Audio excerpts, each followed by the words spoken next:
શ્રી કમલા સંધ્યા આપનાગર આશ્રમમાં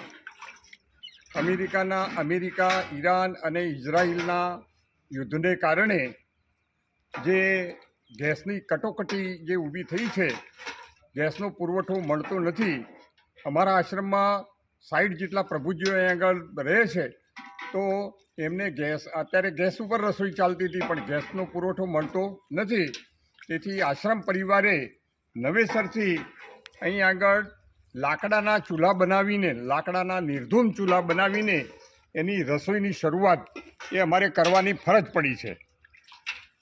તો ચાલો હવે આપણે જોઈએ કે અમારા જે સેવા સાથીઓ છે, તો એ સેવા સાથીઓએ પોતાની જાતે નિર્ધૂમ ચૂલો બનાવ્યો છે.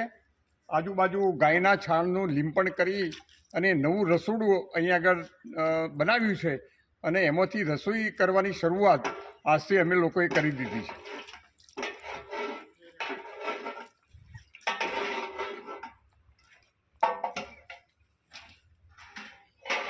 જો આ અમારું નવું રસોડું એવું સુંદર, ગાયના છાણમાંથી એનું લીંપણ પણ કર્યું છે અને સુંદર મજાનો નિર્ધૂમ ચૂલો પણ બનાવ્યો છે. ના સાહેબ, આજે સબ્જી બી આપણે સારી એવી બની છે, દૂધીની. આજે લાકડાના ચૂલા ઉપર અને શાકભાજી બનાવી છે, એટલે એનો સ્વાદ પણ મેં જોયો કે એનો સ્વાદ પણ સુંદર આવે છે. ખીચડી પણ આ નિર્ધૂમ ચૂલા ઉપર બનાવી છે, એટલે રોજે રોજ જે ખીચડી બને છે એના કરતો આજનો જે સ્વાદ કંઈક જુદો જ જોવા મળ્યો છે. અને સાહેબ, કહેવાય છે એવું, તે આપણે જેમ બહાર આપણે ભોજન બનાવીએ ને, તો એ વાતાવરણને અનુકૂળતા રહે અને સારું એવું ભોજનની ગુણવત્તા બી વધતી હોય છે.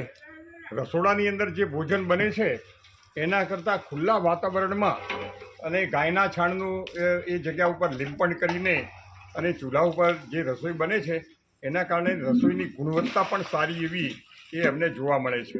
ખૂબ ખૂબ આભાર. તો આપણે શ્રી કમલા સંધ્યા આપનાગર આશ્રમમાં સરસ મજાનો આપણે જે ચૂલો બનાવ્યો છે અને સરસ મજાની રસોઈ બની ગઈ છે.